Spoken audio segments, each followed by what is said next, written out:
All right. Welcome back. Welcome back. I know it's been a little bit of a delay. We was having some internet issues, but I got my bro, my little brother, Mr. Mohammed. I've known this dude. He don't realize I've known him since like 2004. I played against him in the Summer Pro League up at Long Beach State. I still have that video of us playing. He was on SFX, and I was on Barron's team. You know what I'm saying? But I saw he was special back then, you know, and we played against each other. But we'll get into that later. But like, just want to welcome you and thank you for coming on, my bro. Man, appreciate it, man. Always love. Thanks for having me. Oh man, it's all good. It's all good. You know. Well, we're gonna just get right into it. You know what I'm saying? How did your basketball journey even start? Well, for me, growing up in Chicago, we always had a saying that, it's only two ways out, the streets and basketball, and I fell in love with it just, watching my older brother play, I just wanted to be like him. So I started watching him. Then I ended up playing playing in the alley on the crates, playing on the swings, playing on the monkey bars, anything that, resemble a hoop. I fell in love with it that way, That's how I started. I got you. Were you interested in any other sports besides basketball? I mean, to stay off the streets, we played anything, we did swimming, I hockey. We did that's a heck of a transition to swimming. Everything. But what made me really play basketball? I tried to get out there and play little league football. Mm-hmm. So Chicago's cold, so I got out there my first practice. They put me against the best player. We did the nutcracker, where you lay on the floor, they blow the whistle, you jump up, hit. That's when I realized I'm gonna go ahead. It's cold out here. I'm gonna go ahead and go in the gym. This football ain't for me. I got you. I hear you, bro. That was like when I got hit once playing like receiver. I was like, oh yeah. This basketball. You know what I'm saying? Because I love physical play, but yeah, that football wasn't for me. So when I stepped into the gym, there's a difference in that football physical and the basketball physical. You know what I'm saying? Yeah. It's a big difference. Yeah. So I ain't looked back since. I got you.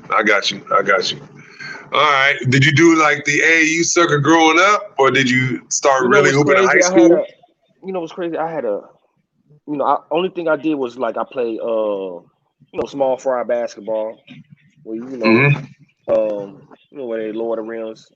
But as I got older, my role was a little different from a lot of my friends and just a lot of the people that was ahead of me. I never played 1 year AAU basketball. Never. What? Dang. Never played 1 year AAU basketball. Wasn't highly recruited. It was crazy in Chicago. I ended up going to the high school all my homeboys went to. I went to the high school for 1 day and realized I wasn't gonna get no work done because all my homies was running around the street. Running around the hallways. Like, come on, let's cut class. I called my brother the next day, like, yo, I got to get out of here. Right. I stayed in school for 1 day, transferred, and then I went to Kenwood. I played 1 year high school basketball, and then I ended up leaving and went to another high school. I had to sit out a year, and then play my last year. So it's been crazy. I didn't play no AAU basketball. So I watch guys like D Wade, Cordell Henry, Quentin Richardson, Darius Malin. I watched all these guys, and I didn't play in the AAU circuit. So I took a different route. I really had to get it out the mud. Not saying they didn't get it out the mud or anybody else didn't, but I really had to get it out the mud. I ain't had nothing easy, bro. No, I hear you, bro. I hear you. Man, that's a crazy story. Like the fact that you even went to Louisville, right. And like we'll get into that, but I was like the fact that you even went there and didn't even play ball, like you must have had that name, that rep. Like I said, I really had to grind, and that's why I think I was able to play so long because I play with a chip on my shoulder. every year I felt like I had to prove myself, no matter what. Every year I had to prove myself. Mm-hmm. You know, so. So obviously, you didn't finish high school, right? How did you get to Louisville? How'd you get recruited and all that? So what happened was, obviously I didn't have how they say, big high school, presence, whatever. But I knew I wanted to play basketball, right? Mm-hmm. So, Mm-hmm. I had I just started filling out, going online, filling out things and let coaches know that I'm interested, whatever. So I had a coach reach out to me and I ended up going out to Colby, Kansas. Mm-hmm. And got there and politics and didn't play and things like that. So I was there for a few months. So what happened was I had a homeboy named Deshaun Davis. I don't know if you know him. He's from LA. Okay, I've heard of him. Yeah, you probably heard of him. So Deshaun Davis, he came out to Kobe and he was highly recruited for them to come there and play. And he came out there. We became like this. He seen what I was going through or whatever. And he was just like, man, bro, like, for the summer, come live with me in LA. I'm like, I just want to hoop. I moved to LA, not knowing nothing. My parents and my family like, what you doing? Man, I'm going to LA. I live right across the street from USC. I didn't even know it was the hood, but I ain't care. You feel what I'm saying? So I go out there. That's when I started meeting everybody. You know what I mean? Kirk Smilich. Sam. I met everybody. And I'm just making a name for myself. Like that, just hooping in open gym and things like that. So Deshaun was like, man, I got a few connects or whatever, and we had went up to Ventura. So then I had went up there, and then they had open gym. I went up there. Coach, like, you should come here for at least a year. I went there for like a year. That's where it all started.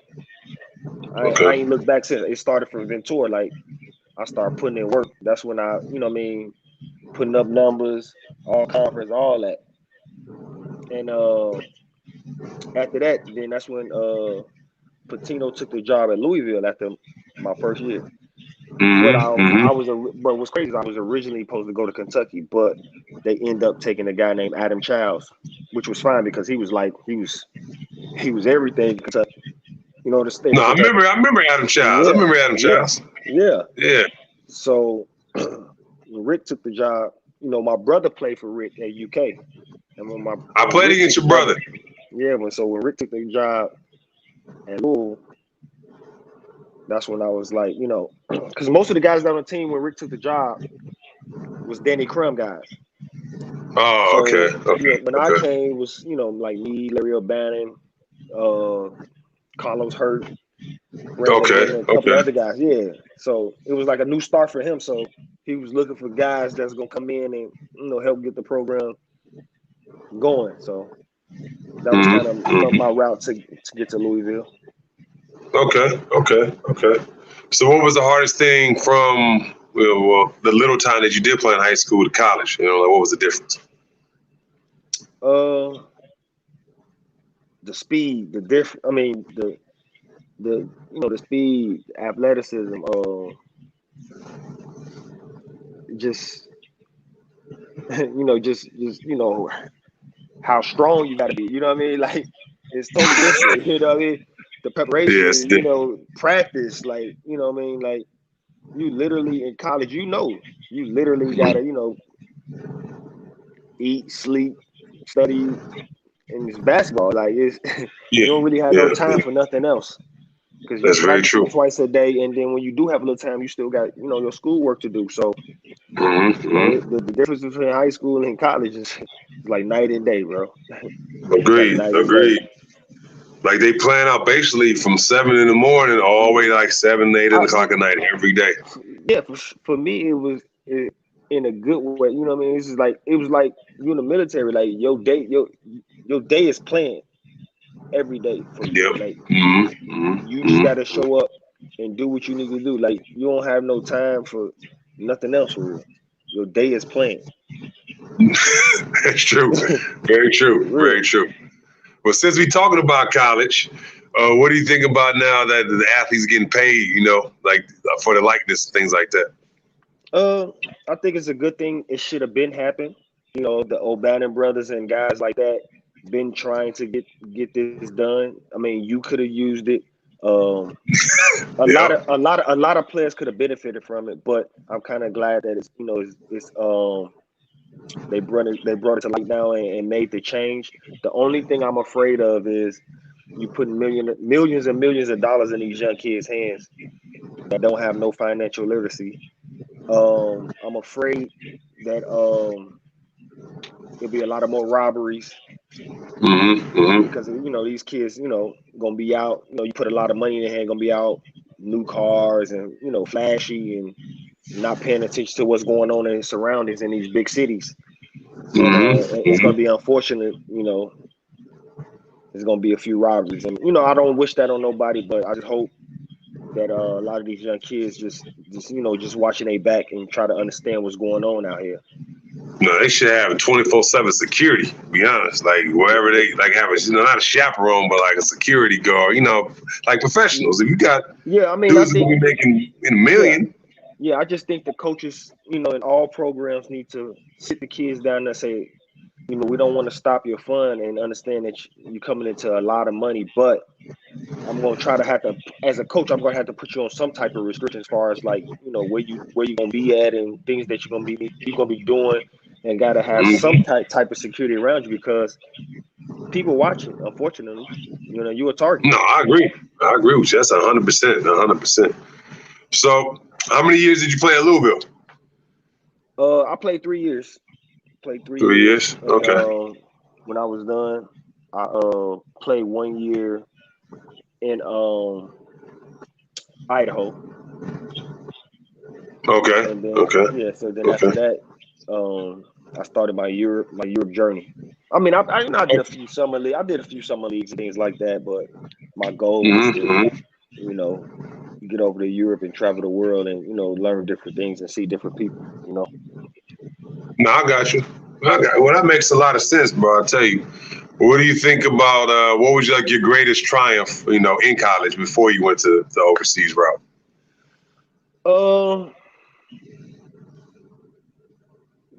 I think trying to prove that I belong. People got to understand. Even if you can score, you can do this or you can do that. If you got other guys the coach like, you got to find something else to do. Like for me, I just played defense in college. Nobody knew I could score. So I had to show that once I left Louisville. That happens a lot to a lot of people. They have to fit into a certain bubble in college for y'all to win. Yeah. No, I agree with you 100%. Which is fine. Like, everybody has a role to play, and if I was to fight against that, I would have never get on the court, but that's true. To get on the court, you got to understand, like, so what can I do to get on the court? Oh, you want me to play defense? Oh, you want me to guard the best player? Fine. Like, if you want to play, then you got to find something you good at and do it. That's true. So I give you that for sure. All right. Well, you played 3 years at Louisville. Now you said you played some summer leagues. Yeah, I did the summer leagues with the the Spurs, Atlanta, things like that. Philly. One thing I learned too is it's just like summer league. It's a good thing, and some guys get a chance, but obviously it's more for the guys that they drafted. And they just filling in. They just filling in a roster. No, I definitely agree. It's to see what the draftees is going to do. Now, like you said, there are a lot of some dudes that go from that to the making of the team. But most of the time, it's just to see what the lottery picks. Can they dominate summer leagues? Yeah. Pretty much. So. All right. So, what was the first country that you played at overseas? So actually, I was Monty Williams, that's coaching the Phoenix Suns. He was my coach when he was with the Spurs when I was playing with the Spurs. Summer league, and I remember him talking to me like your agent called and said you got some interest from a team in Holland. Like Holland, the Netherlands. You know, and I ain't know nothing about it. All I knew I wanted to play. I mean, I just want the opportunity. I was like, you know, well, you know, I'm gonna have you know, my agent look into it, and he looked into it, and I was just like, why not? You know, so coming out, that was my, you know, that was the first place in Europe that I went to. And once I got there, you know, I knew I was gonna like it right away because I'm like, oh man, they speak English. You know what I mean? They understand me. You know, that was big for me. I ain't never, you know. No, trust me, your team was like one of the few teams that had like a lot of Americans on their team. You know what I'm saying? So then we had a lot of Americans. Once I got there, the vibe was cool. I was like, oh, all right, this might be all right. You know, the owners was cool. They own a big club, so I'm like, oh, you know, we just go to the club, show up. You know, everything. It was love. You know what I mean? So the Netherlands, Holland was my first country. That, you know. Yeah, and I would tell y'all the truth. This dude is probably the most athletic dude in the league. I was like, man, I remember he got a breakaway dunk against us, came down and punched it. I was like, who is this nigga? Man, and it's crazy you because know? I always had a chip on my shoulder. And then it was crazy because at the time too, you know, all I would hear is about all of your team and Eiffel Tower. That's all I was hearing about. I was like, oh, okay, this is my first year. So those the two teams I need to turn up on because they getting all the money. I need that. Yeah. I need that. So that's why I'm like, you know, if I play well against them, then you know what I mean? Like I can probably play for one of them teams. So my goal is, you know, every time I play, you know what I mean? You know, I'm trying to get where they at. So I got you. So how many years did you play in Holland? You know what's crazy is I loved it so much. I stayed 2 years. I stayed 2 years straight. I had a 2-year deal. And then I left and went to play in Germany. And I was there for a while, and then you know, it was a little too much. We were just doing unnecessary stuff. And then I came back to the Netherlands. I came back to my old team, like, you know, like, because I loved it. It was close. I loved it so much. I was like, man, I'm going back. So I eventually ended up staying 3 years, I want to say. You know. Okay. And so as your career progressed, what was the best country you played in? It's tough, but what really changed my career, what really changed everything for me was France. Okay. France, Limoges. If you know anything about the history, you know anything about France, Limoges changed everything for me. You know, rest in peace to the old president Fred Forte. He pretty much changed everything for me. You know, that makes sense. So when I left the Netherlands, I went to France. You know, and that changed everything for me going to play in that league, man. I got you, man. I got you. Nah, France, you was in Pro A, right? No, at the time they was in Pro B. Oh, so you got him to Pro A. Yeah. So at the time they was in Pro B, yeah. Okay. Yeah. And it was crazy. Right. We end up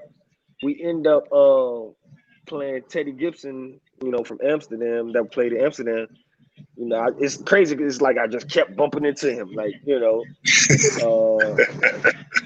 And you know, he won a lot, so I ended up meeting him. He was playing for the rival team in France. Yeah. No, I got you, man. I remember we was like on the computer talking about it. I was like, "You in France now?" I was like, "That's cool." You was like, "Yeah, Teddy Gibson over here." I was like, "Man, that's crazy." You know, y'all, because y'all was the newcomers. As I was, you know, like I was like after the 4 years I stayed in Holland, I was out. I went, you know, other places. But it was crazy. You probably could have played few more years there, but y'all coach was just so wild, man. Like he was doing too much. He was like, if you think about college, like, you know, college coaches, rah. That's exactly how he was. You know, all the time. And so, like, when you're a pro. Every time I talk to y'all was just like, man, y'all practices, how many times y'all practice? He's wild, man. Wow. Okay. All right. So you say how long did you stay in France for? I played 2 years in Limoges, and then ultimately I played about 4 or 5 years in France, but I only played 2 years with Limoges. Okay. Yeah. Okay. Yeah. Okay. All right. Now, based on your experience, because your career expands for almost 2 decades, which is insane about overseas, right? Right. Was there any experience that you want to say man, I would do this different, or I would do that different. I would tell my younger self to do this different in this country or do that different in another country?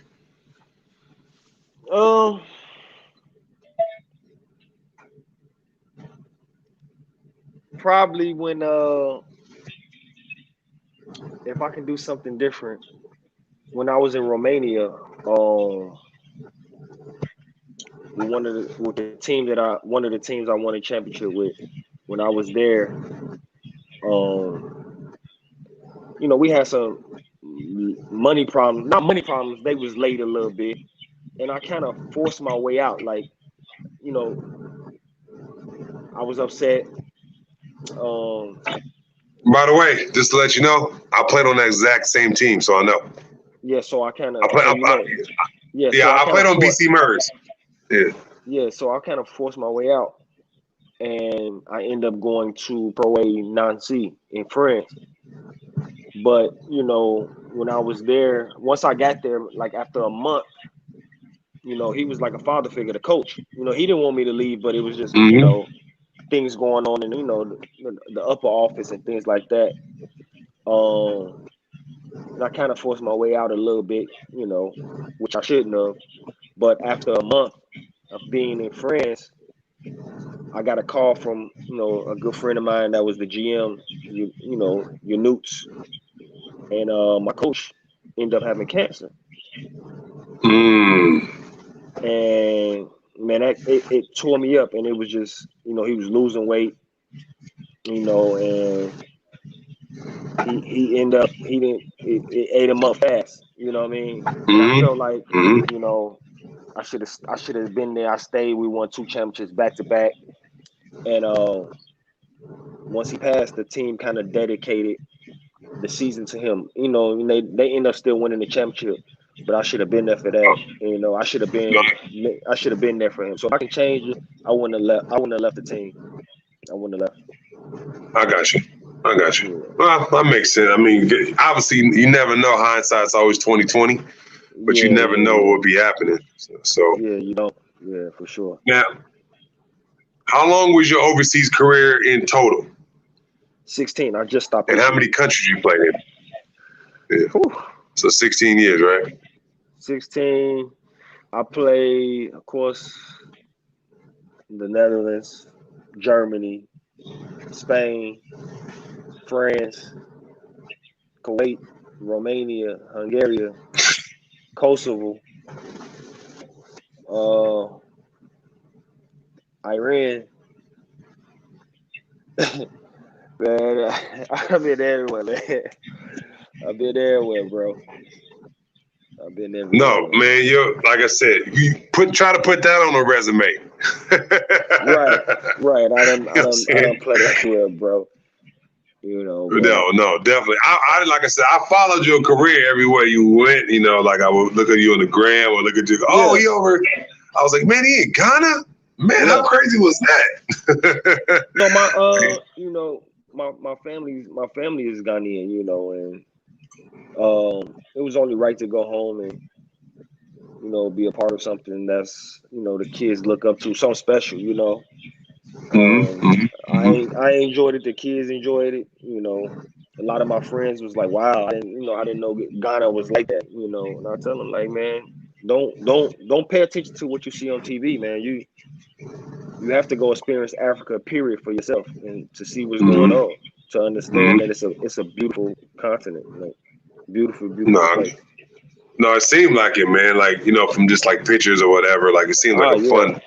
It's amazing. It's an amazing place, man. Amazing place. All right. Bet that, man. See, you got me convinced, man. I got my passport still. We can roll. No, definitely. I'm telling you, man. Like it's definitely an experience that you wanna have, man. And people stop being small minded. There's no lions and tigers running around. You have to go to the jungle. You have to go to the jungle to see all of that. You're not gonna see none of that. It's a beautiful place. Everything they have here in America, they got there. Of course, we have poverty here in America. We got poverty in Africa. So don't be afraid to go over there and enjoy life, man. Really. I got you. That makes sense. All right. Well, you did your 16 years. What was the best thing about your overseas career? That you experienced. Winning. I've been to the finals. I've been over there 16 years. Been to the finals 11, 12 times. To the finals. I won championships in Romania, France. I won in Romania. I was always surrounded by people that wanted to win. That was one of the best experiences. I didn't have one of those experiences where I got over to Europe and I was just losing season. Like, no, most places I went, I enjoy winning. Of course. And you were lucky, like I said. When I was in Germany, like we was on like the lowdown team. We had to fight to stay in the league, kind of thing. You know what I'm saying? So yeah, I know those. I've had some of those. You're like, for the most part, I've always made it to the playoffs, but that was a 1 year that I was like, you know what I'm saying? Like it was. It's not fun. It's not fun when you on a losing team. It's not fun at all because coach start doing things out of the ordinary. You know what I mean? And you just like, yo, did I really sign up for this? Like, yes, you love getting paid, but it's kind of like at the same time, I am human. Like, I'm not a machine. So winning take care of everything, bro. When you on a losing team, it's just not fun at all. Agreed. When did you know, after all these years of playing, when did you know it was time to hang it up? I didn't. I still don't know that. I just you gotta understand. Like I was in Africa getting ready for the NBA Africa League. We was training. I was in Tunisia getting ready. Pandemic hit. World shuts down. Well, yeah. We don't know what's going on. So I already had my contract. I was ready, waiting for the season to get started. Pandemic hit. Time to come home. Well, actually, I wasn't gonna come home. I was gonna stay and let things blow. Even if it was a month and a half. I'm in Africa. I'm in a great place. I love it. Cool. So we don't know. They say maybe it started next month, maybe not. World shutting down. The embassy called me like, look, we don't know what's gonna happen. You may be stuck over here. If you don't take this plane that's leaving in a couple of days, you may be over here 2, 3 months, 4 months. So I started to think about it. Like me and Chris Crawford, my teammate, we was like, what you want to do? So we end up coming home. And it makes sense. Yeah, I was in touch with the team and things like that, and it was just like it just kept being pushed back. And at that point, you start to like, damn, are we gonna ever start? You start to lose the motivation because you don't know what you prepare. You don't know what you prepare for. I hear you, bro. Like I think like it's a hard situation to deal with. You know what I'm saying? Because like you over there, you don't even know. You don't know what's going on. You don't know nothing. I don't know. And then I didn't know how to continue to prepare. So it's kind of like, and then I understand the politics of things. I'm already older, so now I got to deal with the practice. Just the dumb things that they put on older players. You can either do it or you can't. I don't care how old you are. And I always took care of myself and always had to prove myself. So I hate it for them to be like, oh, he's older or put the age on it because it's no middle. It's always you older or you too young. So when you're young, give him time. He's a young guy. When he's old, he's old. No, you either love the game or you don't. And it's not like you doing. It's not like you doing a 5-year deal anyway. You doing a 1-year deal. If this guy can't cut it, bring somebody else in. I don't care how old he is or how That's very young true. he is. So the teams in Europe need to stop that. You either can do it or you can't. It's not like you're on a 6-year deal like the NBA where you be like, damn, I get it then. Most guys on a 1-year, 2-year deal. If you got a 1-year deal, make the best decision and go from there. Stop putting an age limit on people. It's stupid. Right. No, I agree with you. I agree with you 100%. I think, when you get like 35, 36, you be like, like they be, oh man, he might be a little bit past his prime. We would want to bring him in as an American. And then you be like, man, look, I'm in shape. I'm ready to go. Let me roll. Yeah. It doesn't matter what my age is. Like let me roll. So, but this I understand. This the thing though too. Like, so they bring in a young guy, which I don't have no problem with, because I want to see young players succeed. I want to, I don't have no hate in my blood. I want to see young guys. But when it don't happen, they bring, oh, I'm gonna go to the young guy. Cool. And then when they go that way and it don't go right, then they end up calling the vet. Like, oh, we're looking for a veteran player. Like, so they be so confused when things don't work out. Then they try to go back the other way and bring in a vet player. No, I agree with you 100%. 100%. I mean, when I ended on a good note, right? Was first team all league in Australia, led the league in field goal percentage. And then I get back trying to get a call from Europe. They're like, yeah, you a little bit older, you want a little bit too much money. I'm just like, man. So this is how it's going to be? Yeah, it's like that, but they put a price on you before they even talk to you. Like, man, he might be too expensive. You ain't even talk to me. You ain't even give me a chance. You don't know. You don't know what my price is. You don't know what it is. Right. You don't know what I'm gonna take. You don't even know if I just want to, you know what I mean? Be like, okay, give me this. I just really want to play. Like even now, I told teams like it's not really about the money. I just want to play. I just want to continue to feel that, hit the road and play, and help the young guys. And they still be like, I said, bro, you can line me up against any of your young guys. If they beat me down the court and back, then you can say something. If I can't practice, I said, I'll take care of myself. This is what basketball saved my life. You really think I'm gonna disrespect the game? You really think I'm gonna disrespect? I said, I don't know about how y'all are with y'all, the European players, but do not put an age limit on me. If I can't do it, I'm not gonna waste y'all time and come all the way over there for 10 months by myself just to be out there. If I can't do something, I'm not gonna go. But if I tell you I can physically come out there and play, you don't have to worry and say, about my age. Don't mention my age. Don't mention it. No, I agree, man. I 100% agree. Like I said, you were the only guy, you and Clancy, but Clancy said he was done. Right. Sam Clancy. And I was just like, y'all two was like my inspiration, because I was like, dude, y'all were like the last two dudes who were still playing hooping professionally. I was gonna play 2 more years. 2 more years. So it was taken away from me. I didn't want to walk away. It was taken away from me. Yeah, that's how it is. That's how it is for a lot of us, man. That's how it is for a lot of us. So yeah, I get it. I give you so much love and respect, for what you was doing and what you did, bro. So much, right? For real. Man, I appreciate it, bro. No, man. Like I said, you was an inspiration, but like you was a young boy when I was playing against you. But now you're like the old head, which is always kind of funny when I see that. You know what I'm saying?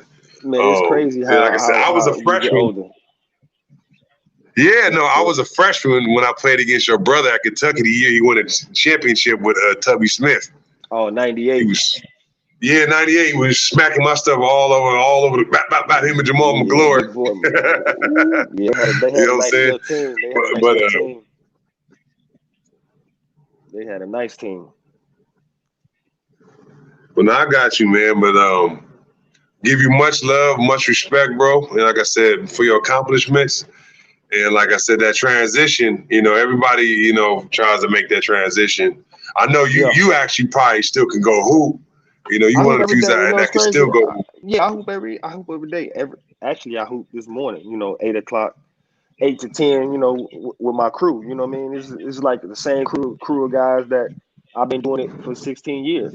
You know, Mm-hmm. obviously some of Mm-hmm. them they younger than me, and you know they the older guys now. You know, giving the game to the young guys, but yeah, I still get out there. You know, they was calling me old man yesterday, and I was like, man, any of y'all want to bet? I'm still windmill, still dunk easy, still. And they were surprised looking at All me that, like, right? man, yeah. They call me old. I said, man, it's about how you take care of yourself, how you take care of your body. You know, You're right. so I give yeah, you. Look at Tom Brady. Shit. Look at Tom yeah. Brady. Look, no, you know who's my inspiration? Joe Johnson. Like, look at Joe Johnson, bro. Joe Johnson can still play in the NBA right now at 40. Yeah. Right now. Vince Carter, So, right? Yeah. yeah, so Vince Carter, Joe Johnson is just, you know, he that's why he killing. He take care of himself. He's killing the big three. He's Yeah. killing those No, guys. he be killing. He be killing. So Yeah, so I you get know, it.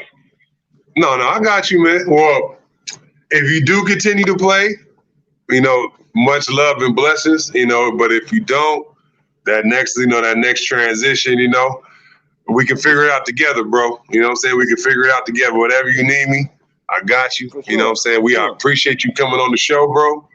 I appreciate you, you know, for keeping your time, you know. I Oh appreciate man, it's all everything, bro. love, man.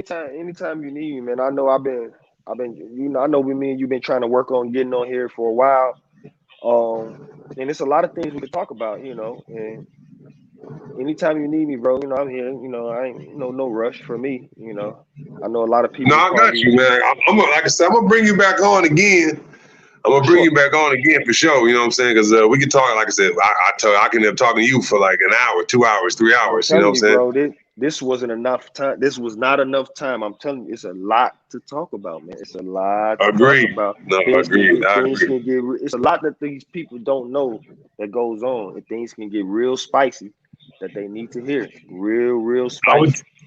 I would tell, like, I remember we talked on the phone, right? And maybe you was talking about how, like, you know, for me, that transition. Remember you was talking about the A lot of transition, guys. how Yeah, basketball was like a drug, and it's hard to it make is. that, you know, It is. you know. A lot of people don't realize that when you've been doing something for so long and that's all you know, and Hmm. it's taken away from you, you don't know nothing else. When you go to the military and you in the military for a while, when those guys come home, they lost out here. Guys in jail, when they in there for so long, they come out, they don't even know what FaceTime is, an iPhone. They lost.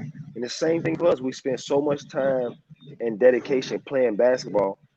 When you done, you trying to figure out life, and you go into depression. You go into not knowing what to do. So that's why a lot of the NBA guys got all this money, and you would think that money makes you happy, but it don't. They trying to figure out what to do. So a lot of them, what they do, they go into coaching, they go into broadcasting, they stay around the NBA. You know what I mean? Because that's what they know. They stay around the game. But guys that don't have that luxury, they kind of lose it, man. A little bit. It's tough. The transition is a tough thing. So one thing I'm doing when I talk to the young guys, know what you want to do before you stop. I wish that I would have did that, because when you try to do it once you stop, it's hard, bro. It is hard. I don't care how I much hear money. you. I don't care how much money you got, bro. It's the transition is the hardest thing I ever had to deal with, man. Nah, Really. man, and I tell anybody all the time the transition is just so real. Even with like NBA legends, like everybody talk about Mike, you know, like when he left Chicago, hit the game winner, six championship, whatever. He came back and played for the Wizards, you know, because he couldn't leave it alone for the time, Yeah, you bro. And know. you know, even my brother played 18 years in the NBA. You know, he done, but guess what? He's the GM of OKC. Like, he's still around the game, because it's kind of like, what do I do? Yeah, You know, he's still I around. think a lot of us like we don't know how to make that transition It's tough to because like okay, so it's tough because this is the situation. I played 16 years straight. You a CEO of a company, you know, Fortune 500 company. I come into your office, Mhm. you sit me down, you looking at my resume. So, you know, Alhaji Mohammed, you played 16 years in the NBA. What else? You know, no Yes. internships. Like, what else? You know what I mean? You looking at me like, okay, what else? I mean, obviously, you know, you probably have good leadership, you know, good team player and things like that. But Mm-hmm. my sheet is blank. What else? Like, you feel me? Like, but this guy Bro, comes in, yeah, but this next guy come in and his resume is unbelievable. He done went to Harvard. He done worked. You know what I mean? He done worked 10 different oh companies. You know, outstanding. man, speaking from a person who's done it, like who's had to do that, in that corporate life, like when I first retired, I had absolutely no idea what I was gonna do, none, zero. Right. And I was like, should I retire? Should I keep playing? I don't know. I mean, at that time, my son was like 3, so I had to figure out because I had to provide for him. And I was like, man, I don't know what I'm gonna do, bro. And so, like, I saw a commercial about former athletes at Enterprise. So I was like, forget it. I'm gonna just apply for Enterprise. They hire former athletes, Right. And I was with them, and I just kind of like did like job to job to job till I found what I'm doing now, just trying to figure out what it was, what I wanted to do, in the corporate field. Right. Because I didn't necessarily want to coach. I didn't want to really coach or be a trainer that's what everybody put on you. Like they do to be a coach. Yeah, you want to coach, I'm like, nah, I don't want to coach. Not really. Yeah. I don't want to coach. I want to do, something different. Because I knew what coaches made. And I'm like, I'm too old to be trying to make $20,000 a year staying with 4 other coaches in an apartment. So I wasn't with that. No, so I needed to make the corporate, go corporate way, and it was a struggle, man. I tell you, like for a minute, I'll be honest to everybody out there, like I really, I got heavy into the alcohol, at one point after ball because it was so hard. The depression to deal with, it's a depression. Yeah, depression, man. So it's a depression that people, don't understand, and it needs to be talked about because a lot of people look at you and think, on the outside you look happy. They look at you and you may look happy, but deep down you're not happy. That people don't understand that. You're miserable. You miserable because you've been doing for something for so long, and then when you finally done, and you're looking for that direction, and then it's a lot of people tell you like, yeah, when you're done playing ball or things like that, give me a call, and then when you reach out to the people that can help you be in a better position, now they got you on the schedule. Like, yeah, he got you on the schedule for next month, so I gotta wait a month to talk to this person. You gotta send an email. You gotta send emails, and like it's a totally different ball game. When you versus when you're a professional athlete, I can get a hold of you right away. Mm-hmm. But when you're done, it's not the same. So a lot of guys going to, and you even seen, if you read the article, DeAndre, what is it? What's the guy name for the Spurs that just he had to retire? He went to Brooklyn. I forget his name. DeMarcus Aldridge. LaMarcus Aldridge. Look at LaMarcus Aldridge. LaMarcus. I read something that said even though he's paid, he don't have to work a day of his life. But by basketball being taken away from him, he said he went into a depression. I get it. Like I said, I mean, people wonder Simone Biles and the tennis player. I go through depression because I'm like, man, people just don't know the life of that athlete, man. It's just so much pressure is on you at all times, but everything got to be great. Everything got to be good. You got to be humble. And like I said, it's after that's all that done, the fans, the people, whatever it is, calling your name or whatever, excuse me. Mm-hmm. It's just people don't realize that you're human, so you missed that too, and it's just hard to find that next challenge to, go forward, I mean, I had a best friend who took his life, after ball because I know who you're talking about. That's my guy. Yeah, so he didn't, because he didn't know that transition for him was really hard. It was definitely battling a lot of things, man, and it's sad, man, because that it's even hard to talk about too, man, because I know one of the best programs for me, and I love it, is Duke. They hire most of their former players. If you look at Duke staff, most of the players on their staff play for Duke. I love it. Yep. You know what I'm saying? Mm-hmm. I agree. He gives his players chances to be that coach.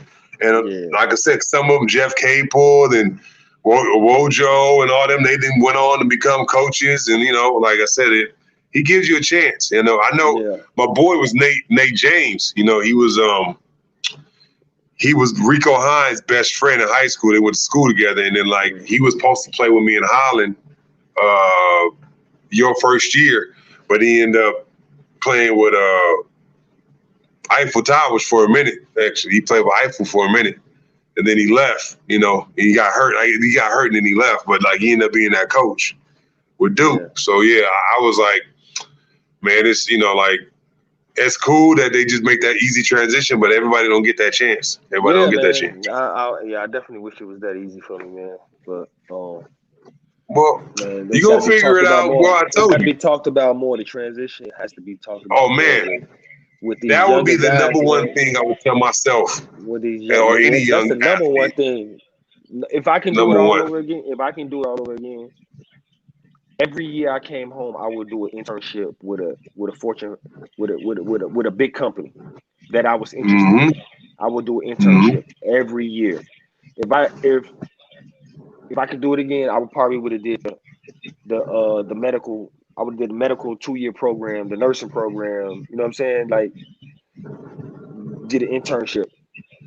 So I tell all these young guys, do that now. Even if you don't want to do nothing like that, each year buy at least, when you overseas, each year you come home, buy at least 1 property or 2 properties and have people in them and rent them out. Each year, if I would have did that, do my whole career, that would have been 16 plus properties. Now you've been doing your thing, man. Like I said, like that's the same with me. Like we trick off so much money because we think we're gonna make it forever, right? And when it's short, like when you finish, you just be like, oh dang, I'm finished. You know, like now I didn't think I would be, you know, I thought I was gonna play another whatever years, you know, but now now I'm done. You know what I'm saying? So it's a lesson, man. Like I said, that's why I do stuff like this. Like, that's why one of the reasons why I do this show, to tell everybody to tell their own story. Like, man, you know, right? Like, you know, like, to tell these youngsters, bro, like, get ready for you, you know, because get ready now. Immortality is coming, you know, and so like, and then it's like, it's not even that. It's, you have to think and play like, I may not play another year next year. You're right. Because God forbid one injury can end it all. Like, I was fortunate enough to keep going. Some guys might not make it past the first year. Some guys might not may not make it past the second year. Some guys may play 5 years. Each year is different. You don't know, because if you get that crazy coach.